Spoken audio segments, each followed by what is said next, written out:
Пайғамбарымыз саллаллаху алейхи айтады: «Инна мимма таскуруна мин жалалилlah». Алланың ұлылығын еске алып айтып жүрген тасбихтерің, мин тасбихи субханалларың, ва тахмидихи алхамдулилlah деген сөздерің, ва такбирихи Аллаху акбар деген сөздерің, ла илаха иллаллах тахлил, ла илаха иллаллах деген сөздерің, янатифна хаулал арш. Бағала нәрсені қараңыз, бақыт деген не?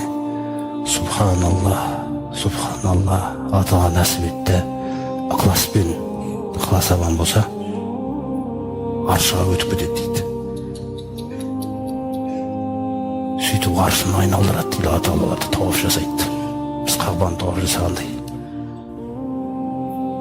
Қаража субханаллар кетеді да, сөйтіп субханалла, альхамдулилlah, Аллаху акбар, ла илаха иллаллах деген адамнан жаңағы айтқан